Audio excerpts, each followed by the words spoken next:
Good evening, everyone, and welcome to a new episode of Overlooked News with Andrew and Z. How you doing, Z? Back What's with going on? I know you had a little bit of tech issues, but you're back on. Here we are. Yep. I can't fire the tech, Noli, because I'm the one handling my tech, so I have to fire myself, and then I can't be on anymore. I guess you could just fire your cords, I don't know, just cut your cords entirely, and they just won't work, and then you'll have absolutely nothing. I guess that. Well, tonight should actually be a very good show. I'm excited about tonight's show. We have some interesting news going on. First, we're going to be talking about the Gainesville, the police department, and how extremely racist it is, especially from the eyes of a former Black K-9 unit cop. And then we're going to talk about the Starbucks strike, or was it? No, we're talking about a diner that used the tips to pay. Yeah. That was going to go first, but if you want, that can go second. We could go to the whatever works for you. Let's do the diner first, and then we'll go to that, because I want to hear that, and then I'm gonna do the cop thing preamble. But then, so then we're gonna talk about the Starbucks strike, and then we're gonna talk Starbucks is talking about a strike. Yeah, it's the strike that's still going on in Boston, but it's like some updates in terms of how cops are starting to occupy this strike more. And there's also a Hormel, the Hormel chili. People make chili and other meats are doing there's a corn nut strike going on, so that should be interesting. Yeah. So so now let's start talking about fire those cords. All right. So this was very, when I saw this, first of all, me personally, diners are one of my favorite places to eat because it's just compared to everything else, it's relatively affordable. Mm-hmm. And I feel like you could just kind of, the cooking meal. But of course, just like everywhere else, diners, the people who own diners are not immune to abusing their workers, right? And this is a very interesting way. So this is a USA Today article. This is a diner in Pennsylvania. And just look at the title. They use servers tip money to pay its bussers' wages. Now it has to pay $1.35 million. All right. Hey, where? Nice to see you.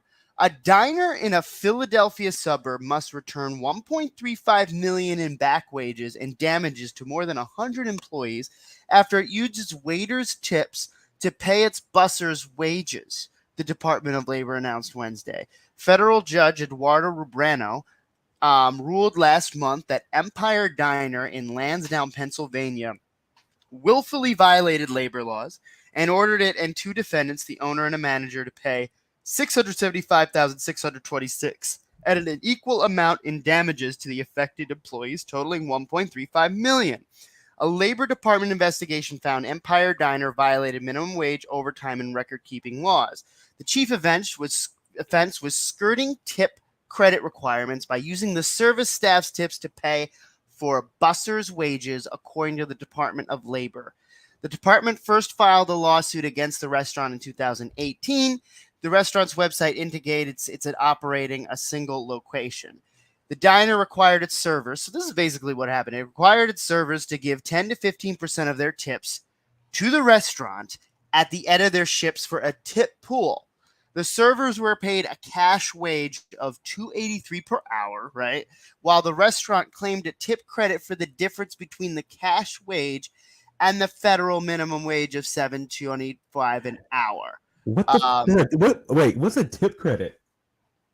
So, all right. So this is my understanding of what they were saying. We can look more in the tip credit. So they were requiring them to, the servers, to give 10 to 15% of their tips to put it in a pool. So I guess that they could claim that to even it all out, right? To then, provide tips for everyone, except they took money out of that pool away from them to give to the bussers, as opposed to them paying that with their own money, the owner of the restaurant paying, the employer paying the bussers. They were using the servers' wages that or money that they made to give to the bussers. Okay. That's some heinous shit because I mean, usually a busser just gets tipped, So that, but like when you think about Right. that, if the the busser's given their 10 to 15% away just for it to come back, that's lame. Yeah. Like, and Yeah. knowing, and like you were saying, it's smaller businesses.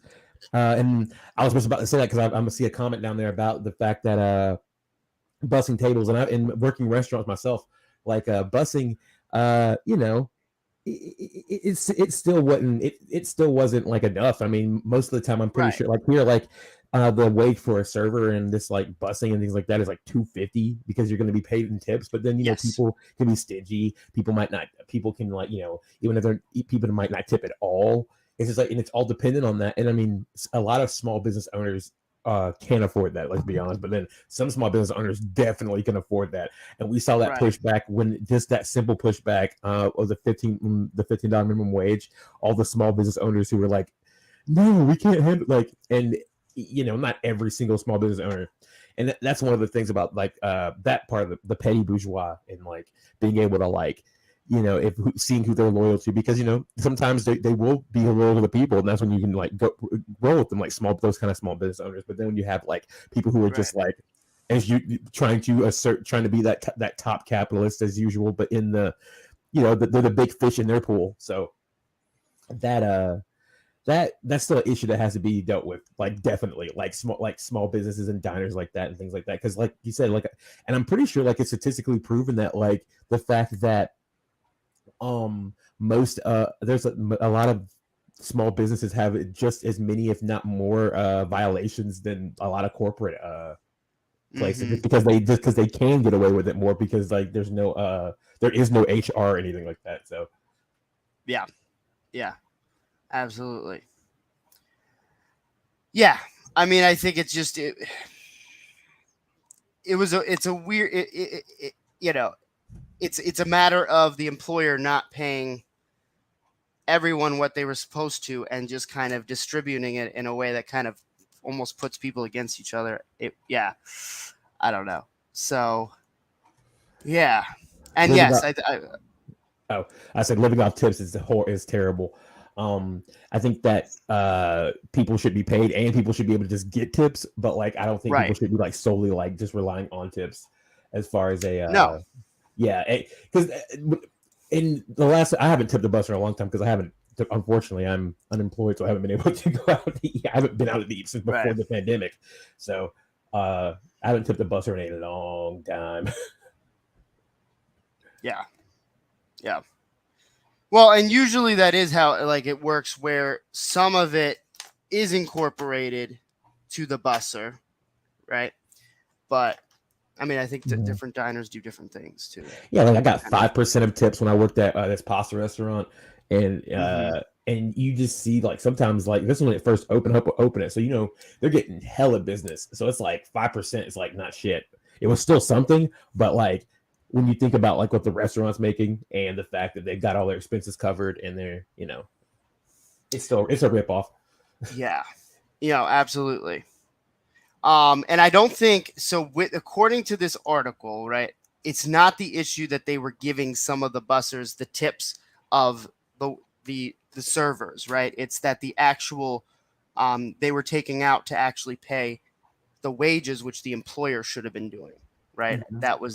That's the issue there, which is why there's a back pay now on the employers, right? So I think that's how it was. But yeah, no, absolutely. I mean, they are a team. Mhm. Yeah. Yeah, but Um, I just think that in itself is just wild. Um, yeah, I mean, there's a gross discrepancy. oh yeah, and they're getting a lot of their wages back. I mean, they all are. But The uh, fact that it's being like siphoned by the boss and then given back is just like yeah. So here is what, just to clarify, because I think there's some confusion. It says, oh nope, don't. But Empire Diner retained some of the tips to pay the bussers' wages and not for a valid tip pool, right? they just Um, pays them. They just gave them the wages, like right. gave them the So tips as their basically, wage. how I'm seeing that is that you're supposed to make this X amount of dollars per hour, but They don't get that. it's They not just going get to the come out of tips. the employer's box. We're going to use those tips to then pay for the wages, right? And so that's the issue. That is like, yeah, Bill, That is highly illegal. Yes, like, which is why they now owe all this money, a back pay to 107 employees, right? Because of that. Jesus. That's a sophisticated scheme there they had going. And like, you keep doing that and then people catch on. They're like, what'd you make tonight? What'd you make tonight? And then it's like, Right. oh, you're fucked. Like, that's what you have to, that's And that's what one of the more local article, like the local article that talked about this that I was reading, like, so a lot of the employers knew this, right? They knew it at the time, but they also felt, because of how the power structure is, they felt like, all right, I have to kind of keep my mouth shut, because, get fired. But yeah. yeah, It can be one of those kind of things. Like I worked in a restaurant it's still open here. Another restaurant, not that. Just to clarify, I worked at I worked at a pasta restaurant and an Italian restaurant as well at the same time at one point in time. But the Italian restaurant was like super was owned by it was also small, but it's like one of those pasta restaurants that like everyone loves. It's like pretty much downtown. So like it's expensive. And like you still it was just not worth it because like all the people you work with or just like most of the time a lot of those people are just like they're douchebags, and like it was a lot of like I was like the only like black guy there. There's a lot of racism there. There's a lot of like ableism there. It was just not an environment that you, especially in the back. Yeah. The back Sometimes the back is the worst. The back could be like the fucking worst, and I could not tell you how many times I almost got into a fight in the back. So yeah. I worked at a local pizza place, and yeah, first of all, like the kitchen, talk about like sexual harassment and stuff like that. God, would yeah. always go on in the back of the kitchen, and then they would pay just in straight up cash. Like the minimum wage, was like $7.25 right then, in New York at that time when I was there, and they paid $6 in cash because I guess the whole idea was like, oh, you're getting this in cash and with the taxes. So then they took the taxes out for you. They didn't even like. Right, exactly. I was like, this is a little strange. No need for government intervention. We'll take a little off the top. Like, yeah. Like when you're getting paid under the table, like that's how when someone's making cash paying under the table, because like they definitely can pay you what they want to pay you and not like they're being regulated to pay you. It's like there's nowhere to track any of this. No, exactly. Other than and like that restaurant, I got paid on the table a lot, like because I would just come in sometimes just to because they'd be like, it's gonna be a busy night, can you come in just to work? And it's like, okay, I'll take $100 just for like a couple hours of work. Hell yeah. Right. So yeah. But it's like it became not worth it after a while, and I just stopped going. Yeah. You can make a livable wage, not have to get up too early in most places. That is no drug test. That is the most like true statement about working in like a restaurant, that like I will say like it had that was the best schedule, like schedule wise. Like I could you become nightlife, because like you get home at like 11 or 12 or after, like usually it depends on where you work at, because sometimes you get up at like 2 a.m. because I worked at also a bar now too, that was also a restaurant, and we would get out like 2 a.m. So your whole schedule just becomes like you get up, you go party, when you get home, then you wake up, then you sleep in, and then you start getting ready around like 2, 3, and by the time, and then the cycle just keeps repeating itself for the week. It was good times, but I wouldn't repeat that again. I'm in my 30s now, so it's like that was my like early 20s. So it's like, right. I was gonna say, I think a lot of people can't, particularly as you get older, it gets harder and harder to work at like full capacity at like midnight or 2, right? Like that's like an issue. Sometimes I'm like, I'd rather work at like 6 a.m. or like 2 a.m. or something, What is UAs? Yeah, what is UAs?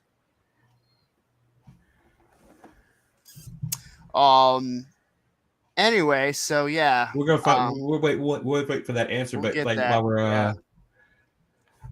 Oh, urine analysis. ah, Huh. damn. Well, yeah. Well, I live in South Carolina, so I'm in a right to work state. So like they'll just have like they just want people, like they'll just hire people sometimes, and they'll be like, use a drug test later. Just this thing, they can fire you at any moment when they want to. Anyways, like drugs are just a factor. Yeah. Yeah. But most of the restaurants here, like most restaurants around here, they don't usually do any urine tests. Yeah. I mean, I don't think they do that here either. Yeah. Food and drugs just go together so well. I mean, hey, it's for customers. I mean, usually you order more food, so it's beneficial. So, That just made me hungry. Anywho, anywho, yeah. So I think we've concluded that that was a douchebag. That's definitely a douchebag restaurant. It's called Empire. That's true. I didn't catch that. It's Empire Diner. Tiny, like a diner that's called Empire. No, it's like small. It's like it smells like small man syndrome. Yeah, for sure. For sure. Yeah, it sounds like a place that it's like I wouldn't be surprised the owner's like a really short asshole. Maybe we can try and at some point Google. You know, maybe the image might come up somewhere. Well, hell yeah, I'm glad that they're getting those. I'm glad they're actually like they caught that motherfucker. Fuck them. Yeah. All right. So, from diners to racist cops. To racist cops. Like Which oftentimes racist cops like to go into diners and have their little coffee and stuff, and be dicks.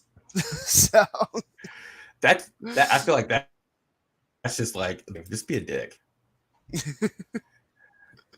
Okay. So, the Gainesville Police Department has had a lot of fucking issues in the past couple of years, and this article just explains it. This is a Vice article called "The Only Black Cop in Florida Canine Unit Says Colleagues Use the N-Word All the Time." So this article is it's very interesting because actually shows about being what they call the invisible, like the invisible visible when you're there.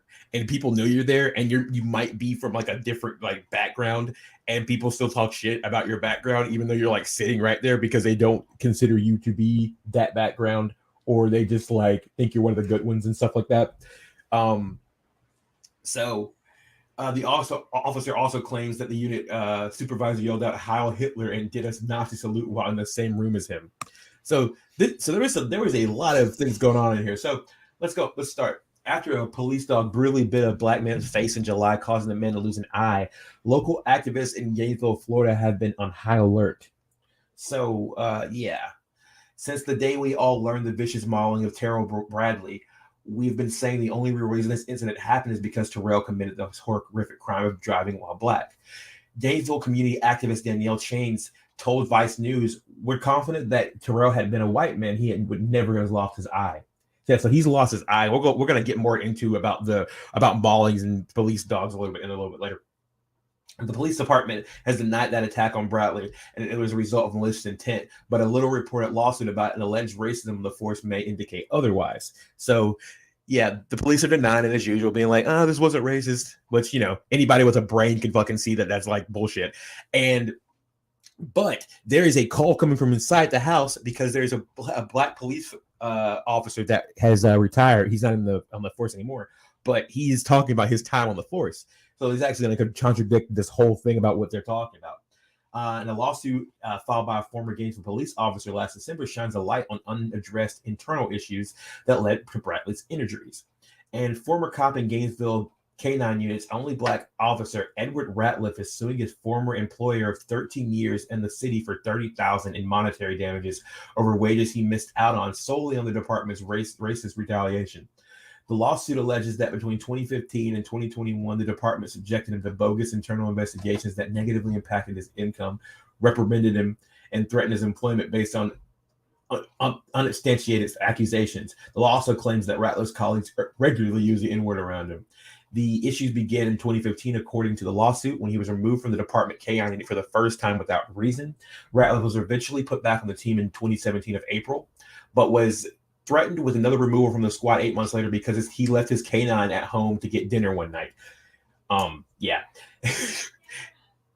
In February 2018, Ratliff says that the more blatant racism began, the other officers in the K-9 unit called him Radio and refers to Cuba Gooding Jr.'s titular character in the 2003 film. And he said, "You were basically calling me a R-word black guy." Ratliff said he had told a superior, which is, pretty ableist thing to say. In CPL, Jeff Carkle, to his superior, he said, "Yes, we know." Carkle answered according to the lawsuit, "That's why we think it's funny." So they just thought it was funny to call him Radio because they just like disparage this dude.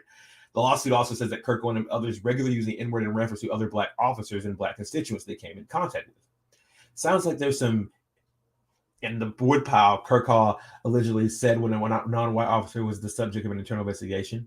When the unit received news that one of the police dogs would have to be euthanized, Unit Supervisor Sergeant Charlie Owens said that the canine bite, he bit a lot of N-words.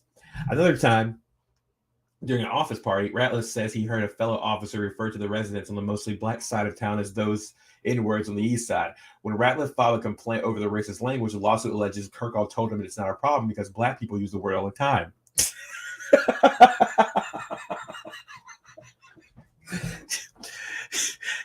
It's like a black guy comes up to you, "Hey, I don't like using this." "No, it's cool. Black people use it all the time."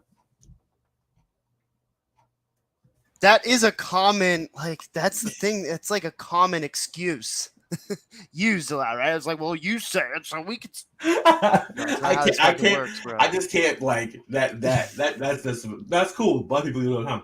And then he alleges he yelled at Heil Hitler 3 times and then announced salute in the same room with him in April 2020. 3 years later. That's 3 years normal. later. Sergeant Owens' actions were extremely hostile to Ratliff that summoned chilling images of white supremacy. I'm sorry, bro, but you're working for the police.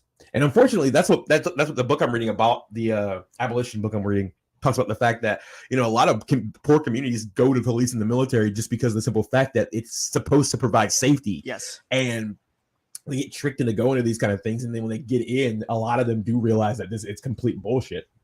But when they initially get in, they think they are going to be helping the community. And that's just not the case. And let's see, what did Bill say? What's going on, Austin? When you get into the interior of Florida and away from the coast where all the outer states move too quickly, yes, you quickly realize that Florida is a deep south. Florida is definitely a deep south. And Gainesville is actually, I think Gainesville was a site of one of the black massacres that happened in the early 20th century. Actually, I have to confirm that. There was an Ocoee, and I think there was one in Gainesville too. But I'll have to confirm that. So yeah, but Florida has just as much racist history as any other state, but it does, like, there's some things in Florida and events that do go a lot further. So when you see like Ron DeSantis doing what he's doing, or like any of the like shit you see coming from Florida, it's just ingrained. It's in the air. It's in the water. And the where was I? In addition to those, the lawsuit also claims regularly and open talk about Ratliff's personal life and punished him for professionally after he spoke out. And after he sustained a leg injury. No, an injury in I don't know why I said leg. There's no word leg here. I just kind of put that in there. And after he sustained an injury during an arrest in 2019, he was falsely accused of lying about his recovery, which resulted in his inability to earn overtime pay. He was also denied a detective position in the department despite the job going to a less qualified white officer, the lawsuit alleges. I just imagine it'd be like, it goes to this motherfucker. It's just some dude with like his finger in his nose, shit. And Ratliff constructively discharged on April. There's a lot of all these things happen in April. I'm seeing there's a connection. When he could no longer tolerate the mental and emotional distress that he was subjected to on a regular basis, and it became clear that he would not be promoted in the future, regardless of the number of accolades he received in his career, stated the lawsuit. And it says 2 other officers involved in the July 10th incident when Bradley lost his eye. We're going back to Terrell Bradley, where Terrell Bradley lost his eye, were suspended from duty with pay early this month. And according to Chief to Gainesville Chief Lonnie Scott. But Chains says that the racism experienced by Gainesville residents go back beyond one-time incident. Between 2016 and 2020, at least 48 out of 59 people bitten by a Gainesville canine police officer were Black, according to the summaries of canine use obtained via public records. That means Black people accounted for at least 81% of all bitten by police dogs in Gainesville in the last 6 years. And I mean, that's not, I mean, and that is what I want to segue into for a second, because the police dog issue is huge, because you got to think about the fact that, you know, when you got to link it to like history. Police dogs, hound dogs chasing slaves. Then you get the dogs who are in Jim Crow who are chasing Black people and being used to, being used to subjugate in that situation with like hoses and dogs then. And then now we have the modern police sitting there doing the same thing. It's all the same thing, because it's all brick. Oh, and we got cute robotic dogs too now. Yeah, now we have cute robotic dogs. And it says the disparity within Florida Department reflects the nationwide trained vast majority of bitten dogs. And what I wanted to share was there was a video that I was watching the other day by actually a really good content creator called he does video essays, Skip Intro, and he did a video on the dark side of Paw Patrol actually. And the thing it's really good, and it's not. I do recommend going to watch it, because it's not exactly what you think the dark side of Paw Patrol is. It's a lot more sinister as far as a libertarian hellscape, and he does a really good job. But he talks about the maulings in this clip that I'm about to show. And yes, he is wearing a police hat with dog ears. Dogs, including, apparently, the Supreme Court. And why does this myth exist? Well, I think media, like Paw Patrol, can help contribute to that perspective. Paw Patrol shows kids that dogs work with the police, that they're great sniffers and can find anything. And left unchallenged, we're incredibly likely to trust dogs because, well, that's exactly how they've evolved. The show reinforces these common misconceptions about drug dogs. And by also providing a cute and cuddly face to canines, the show promotes the idea that they are friendly and just. Which leads us to attack dogs. In 2020, the Marshall Project, a nonprofit journalism organization specializing in criminal justice, filed a report called When Police Violence is a Dog Bite, an investigative piece chronicling hundreds of dog bites on suspects in cities across the country. They found that, quote, dog bites cause more hospital visits than any other use of force by police, and quoted medical researchers who described police dog bites as more like shark attacks than nips from a family pet. They found that roughly 3,600 Americans are admitted into emergency rooms from police dog attacks every year. There are faces ripped off, tracheas punctured, carotid arteries sliced, and lost testicles. They also found that, quote, court records show cases often start as minor incidents. A problem with a license plate, a claim of public urination, a man looking for a lost cat. Although some departments like Seattle, Oakland, California, and St. Paul, Minnesota now have strict criteria about when dogs can bite, many continue to give officers wide discretion. And if you've made it this far into the video, this probably isn't going to shock you, but dog bite victims are disproportionately Black. This sadly makes sense. Police canines come from an indisputably racist history. Dogs have long been used in the Americas to attack Black people, whether it was during the Haitian Revolution, to hunt down escaped slaves, or to fight against those protesting for civil rights. Officials will tell you that dog bites don't tear and just last a couple seconds, but video and photo evidence would argue otherwise. Now, I've been doing this whole propaganda series for a little while now. Not to toot my own horn, but it's been happening. I've read some pretty horrific stuff about police brutality and institutional corruption. So when I tell you that this is some of the most stomach-churning shit I've ever read, just know that those are my bona fides. Here's a content warning if you want to skip ahead past, although I do think that if you do have the stomach for it, it's important to see just how we're going to watch like a couple seconds of this, and then we're going to... Jeffrey Ryans, a Black man in Salt Lake City, had dogs sicked on him while he was kneeling down with his hands in the air as police responded to a call about a domestic disturbance. According to the report, quote, Ryans has suffered nerve and tendon damage, infections, and has difficulty walking. Doctors have not ruled out the possibility that he will need to have his leg amputated. Jason Anglero-Wyrick, an unarmed Black man in Sonoma County, was tased into submission when police set a dog on him and took a fist-sized hole out of his calf. Or Deborah Hooper, a white woman who was caught stealing a nail file and a few lipsticks from a drugstore. A sheriff's deputy took this as an opportunity to search her car and tried to arrest her for drug possession. According to the Marshall Project, quote, as they struggled, the deputy pushed a special button on his belt, releasing his German Shepherd. The dog latched onto Hooper's head, ripping off large chunks of her scalp and biting down into her skull. 14 years later, Hooper is still undergoing surgeries. Doctors grafted skin from her thigh onto her head. They filled water balloons and stuck them under her remaining scalp to stretch the skin. She said she became a hermit and has been diagnosed with post-traumatic stress disorder. Okay, but yeah, yeah, and as someone who has had many about 4 or 5 skin grafts, I can tell you that's not fun. No. Yeah, so that it's not a one-off that guy lost his eye. That actually is just like in step with everything else. So yeah, and in that last story, that was a white woman. So like, people need to understand that these motherfuckers are out of control, and looking like using the dogs is just like another form of sick. Like, it's sick because they like just sick them on you and just watch having like it's another level of depravity. But let me see. Yeah, I mean, I'm not gonna lie, I didn't realize that many injuries when it comes to dog bites were the case for police brutality. Because oftentimes especially when you catch police abusing people, right, on videos, right, it's usually them just hitting with their stick or obviously shooting, right?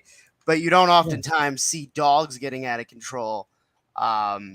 So that is wild to see that many injuries from dogs. I mean, I knew canine dogs were out of control, but but it's eye-opening to see the actual statistics of that. Yeah. And y'all have a chance. Don't leave here. Don't forget to like and subscribe, by the way. Watch that video. I just put it in the comments, and it's a really good video.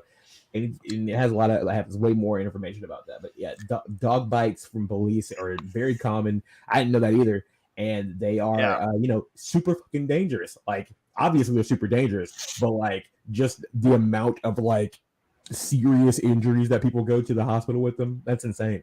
Yeah. It's funny because those are intentional dog bites. Well, they're intentional. Yeah, it really was kind of one thing that stuck to me was the whole propaganda of dogs, right? All these dogs are cute and cuddly, and I don't know about you, but like in middle school and high school, sometimes we'd have like career day where different people would come in, and cops, of course, would always come in to talk about their careers, and they would like bring in dogs, and then they'd be showing them like, oh, these cute little dogs you get to work with, and like it was just it just shows just how like just from when you're a kid, they always try and prime you to be like, oh, it's you work with friendly dogs. We're not going to mention that they are the number one cause of you having to go into the hospital for police violence. So, yeah. Yep. The brainwashing starts early. It's like, look at this cute dog.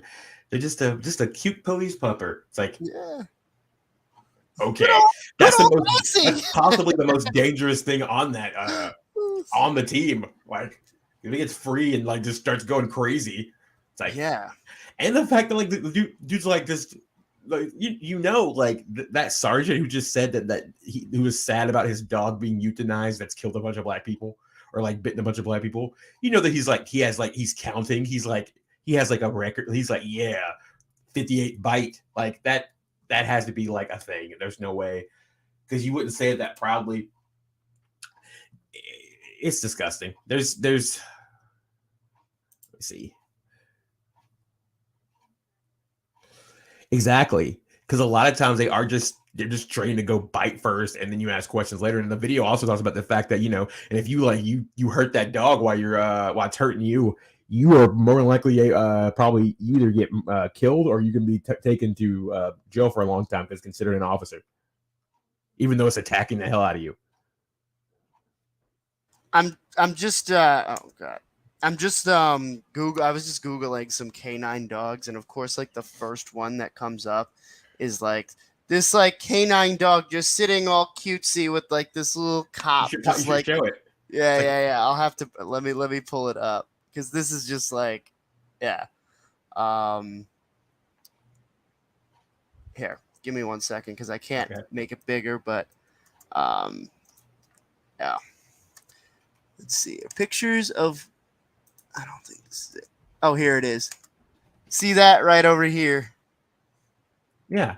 It's just like, oh, look, we're just chilling here. Trying to... that dog looks terrifying to me. Like that dog, I don't want to ever see. Like I would never want to cross that dog's path. No. Unless I was just like, just giving it a pet. Yeah.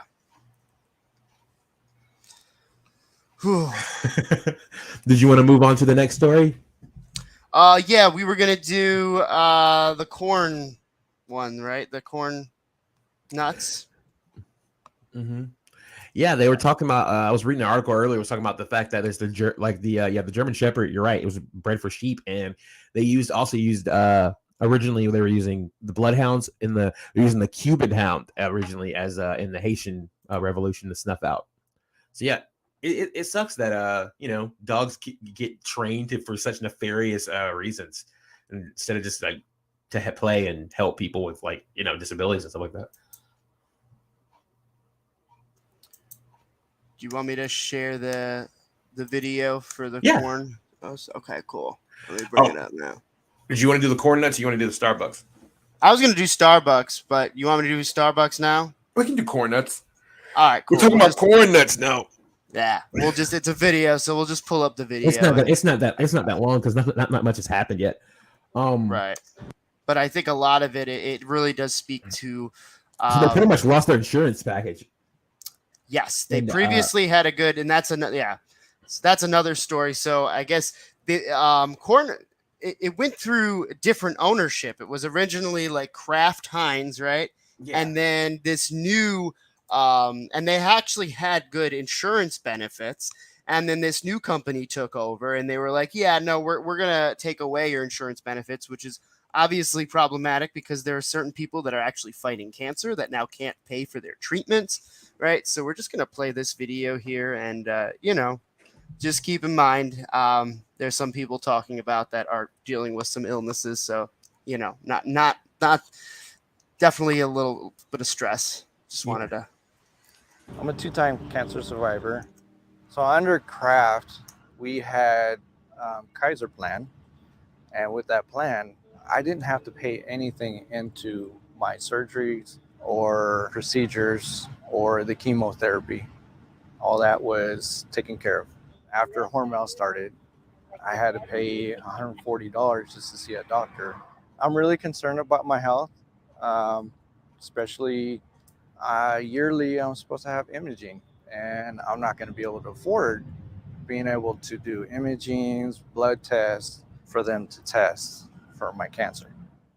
No crush, no contract, no crush, no contract, no crush, no crush.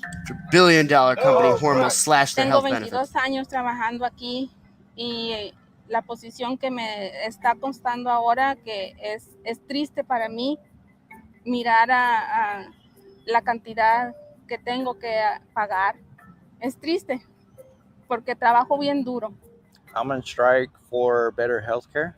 My message to the Hormel, I need a good plan like I used to have. Workers at this plant in Fresno, California make package and ship corn nuts. They make a lot of, monies out there for corn nuts because this is the only facility that make corn nuts. Hormel bought the corn nuts brand in 2021.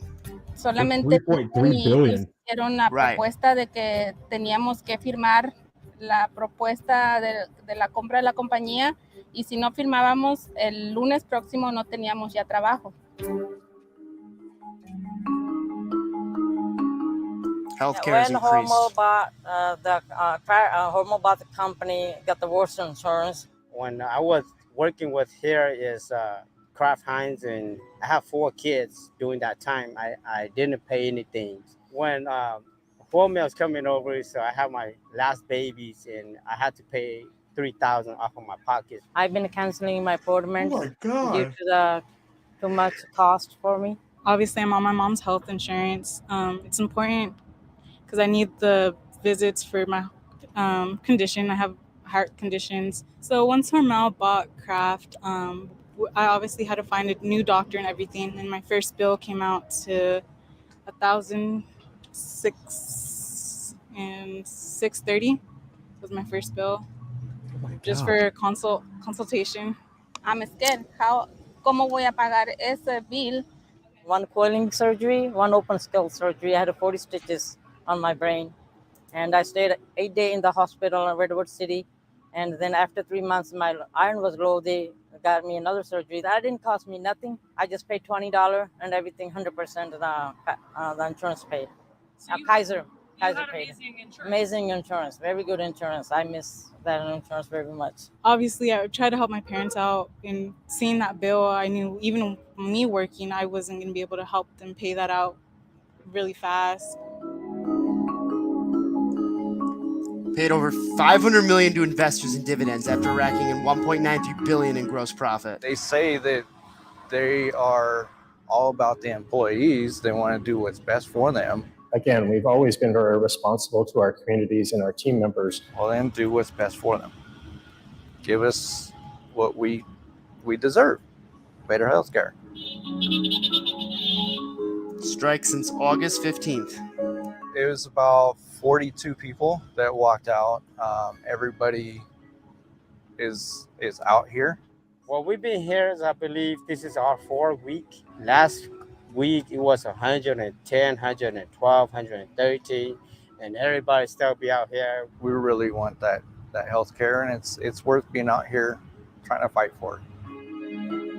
Has responded by cutting off their medical insurance during the strike. On August 15, they sent us a letter, overnight deliver to the FedEx. Your insurance is cut off from this day. You have no health plan. Workers say Hormel has refused to negotiate in good faith, and that their strike will continue until they win better health care. I'm angry, frustrated. Sure, they need My to. husband and myself under stress. Que piensen en su familia. Si están en una posición como la mía. We just got to do what we got to do. We got to stand in for ourselves and for our families. No contract, no crunch.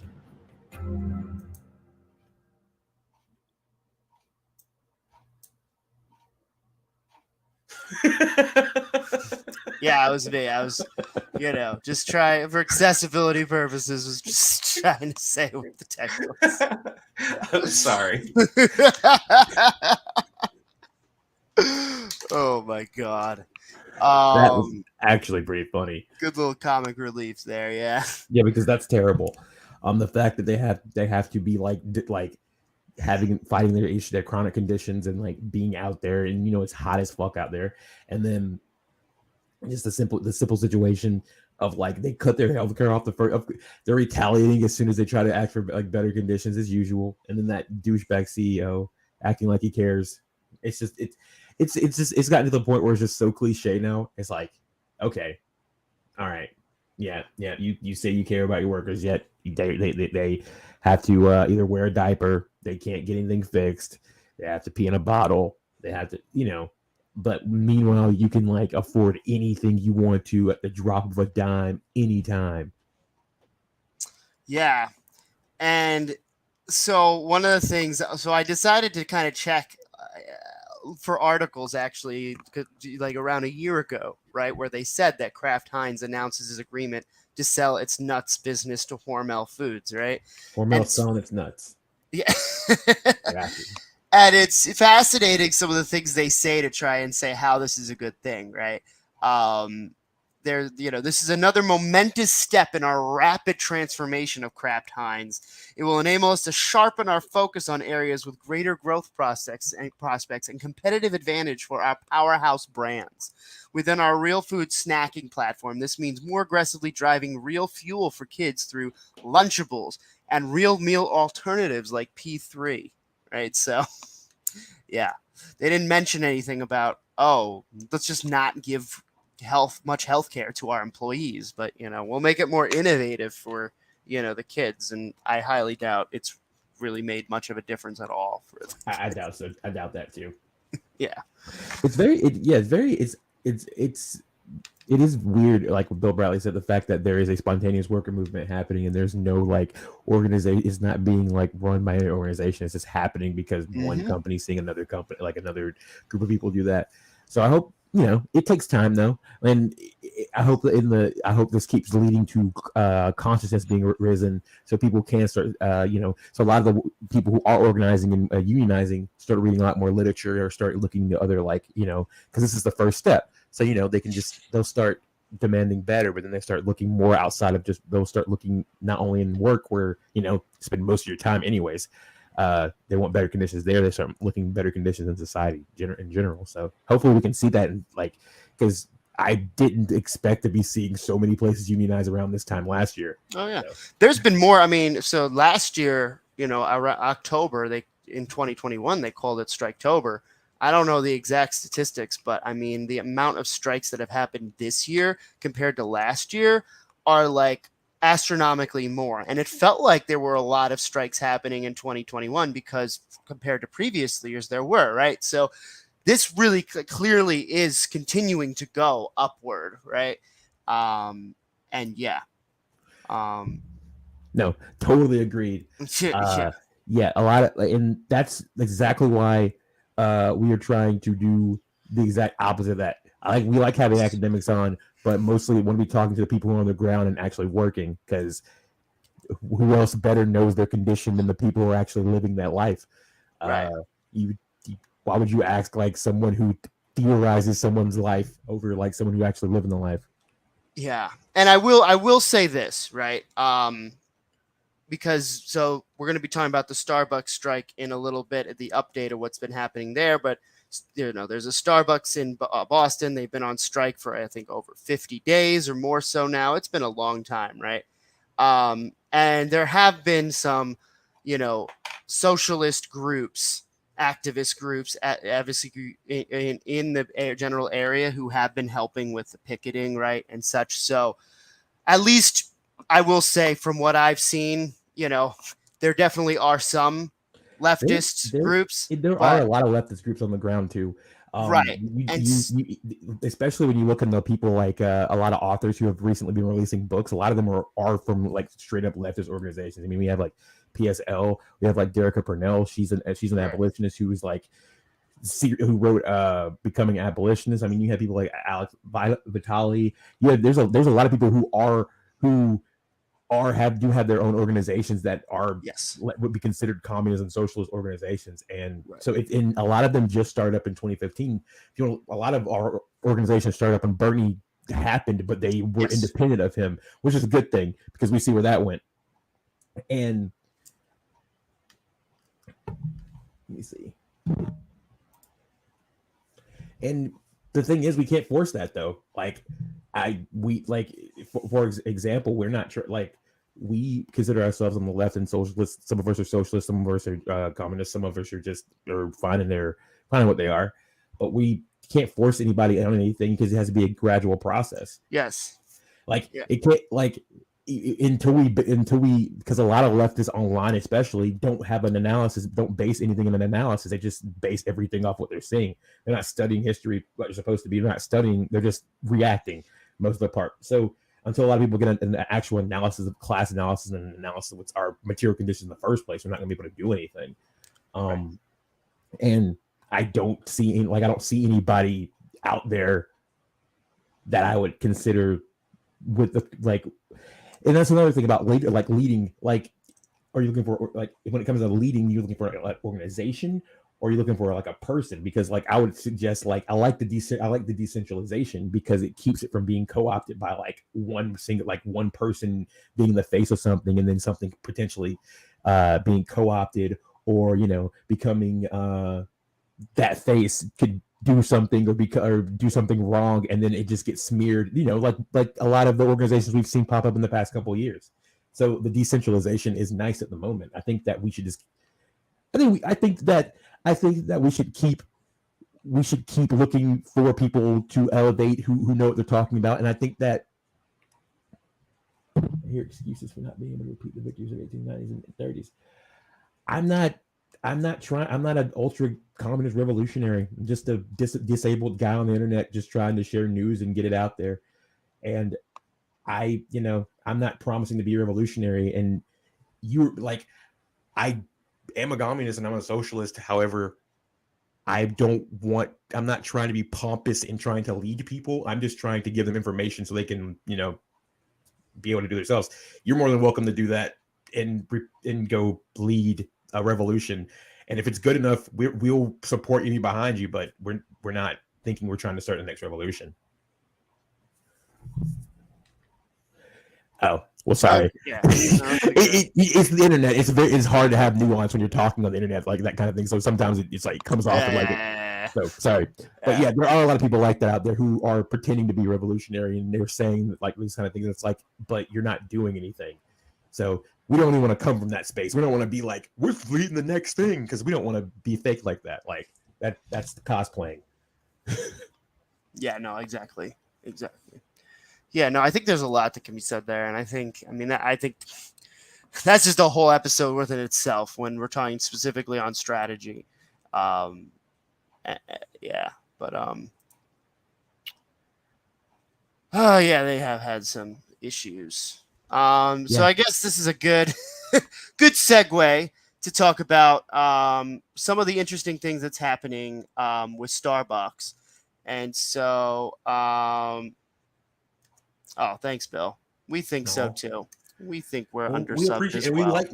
I love being able to go back and forth and talk and like actually have like a conversation about this kind of things because they do need to be discussed. And especially recently, I think that a lot of channels have been showing that what they're in for, and it has been at one point. On one hand, it's like yay, but at the other hand, it's like it kind of makes me sad. Yeah, we're in a very weird place right now, I feel like, in general on Twitter and indie media, but that's a whole other So we went from corn nuts to Starbucks. Yeah, of course. And so I'll just give a quick synopsis here. So Starbucks, there's a specific Boston location of Starbucks that's been on strike for 50 days, right? They unionized, I believe it was in June now. But ever since they unionized, or they brought in a boss who was very homophobic, right? They took down their pride flag, right? Starbucks? Yeah. That's wild to hear out of Starbucks. That's like right. Yeah. So they took down the pride flag, right? And were at purposely so basically you have to work 20 hours in order to qualify for the health insurance, right? Yeah. Purposely getting people to work under 20 hours per week was very, very unpredictable with their schedules, right? So this led them to, and there were a bunch of other things. They literally wrote up a whole pages of just their grievances against just how the specific Starbucks space was managing them and supporting them. And so they all just agreed to go on strike, and they've been on strike for been the longest that strike that Starbucks has seen in their history. Right. And so, but because they've been on strike for so long, right, Starbucks has been doing things to make their strike much harder, right? They've come in and taken some resources. Yeah, they've taken some things away from them, right? Like certain pavilion tents that were Starbucks property, right? And so this right here is saying, according to Boston Starbucks Workers United, right? Yesterday, we moved our picket to the sidewalk after being threatened with trespassing charges by Starbucks. Since yesterday morning, this is September 16th, the Boston Police Department has been monitoring our picket line nonstop. During our mega picket, police officers, including the Boston Police Department captain, harassed and filmed picketers, refused to show their badges, and made misleading statements about the law. Late last night, they even showed up with a prisoner transport vehicle to intimidate us, right? You see these pictures here, them all lined up. Just, it's worth mentioning that this is a pretty busy street that a lot of cars pass throughout the day. and they're blocking both lanes. That's Just wild. yeah. They brought like the transport vehicle there to scare them and shit like that. Right. This okay. I think that this is a perfect example of showing why the police are just used to manage the inequality and just keep because like they're supposed to be help. They're supposed to be like for the people, right? Yeah. And you see like Starbucks is like, nah. Starbucks is like, we don't want like you need to go that way, and then they call the police to do what? To manage the rules that Starbucks just made up. And Because- yeah, police are public employees, right? Mhm. Right. Okay. Let's just hold on to that nugget for a second, that they are public employees. So it's oddly suspicious that every time Starbucks has tried to disrupt our picket, BPT shows up right on time. The officers even had their own parking spots blocked off for a special event during the time Starbucks said they would be cleaning the patio. And so we had spoken to Wu's office, Boston's mayor, and we're told those parking spots would be reserved for us to accommodate for our loss of picketing space. But when we asked the officers to let us use the reserved spots, they said they were never told that it was reserved for us. So, can I ask you one question? Yeah. This is the second time that we've gone over something Michelle Wu has done. So far, what are your I want to get Andrew as a resident of Boston. I want to get your takeaways from this new mayor that you've recently had elected. I mean, she ran on saying that she would, support rent control, right, and would do everything to move that thing forward. But she's taken a lot of money from real estate developers, right? Actually, and I was told by some of the people who I was filming who were talking about that specific apartment complex that has terrible conditions. The board is in cahoots with some. Yeah. So Wingate, that is owns some of that complex. Apparently she takes money from Wingate. Right. So a lot of it, I mean, is just been her really just showing up for different photo ops. Right. But in reality, not really doing much.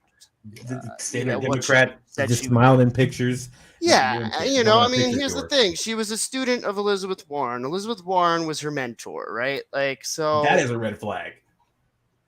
Yeah. So, like, it's like, damn.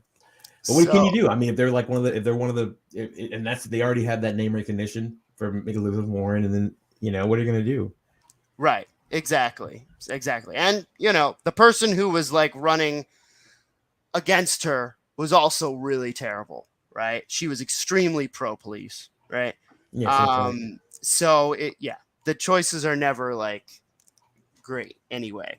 But so this is interesting. Here they say, did you know private groups and companies can contract the police for something called detail work? These are the hourly fees third parties pay to have detail work done by Boston Police Department. Nope, go away, ad. I didn't know that there was legalized fascism in the U.S. When the corporations could, just buy some police work to happen, right. And 66 hourly fee. Sergeant, yeah. So police coverage for a labor strike can also be considered detail work. And they actually get paid premium wages for labor strikes. BPD doesn't share their hourly rate for labor-related detail work, but here's an example of how much they charge in Brookline, which, for just so that you know, this Starbucks is like on the border between Brookline and Boston. Brookline is like the Kennedys are from Brookline. It's a very kind of like, a very wealthy area that's like sandwiched into Boston, but they don't want to be Boston. And this Starbucks is like kind of on the border between those two. And so details that are deemed to be labor strike details follow the same guidelines set above with the law, exception of the hourly rate paid to the officers. Depending on the start time of the labor strike detail, the hourly rate of pay will be 1.5 times the weekend or non-weekend detail rate.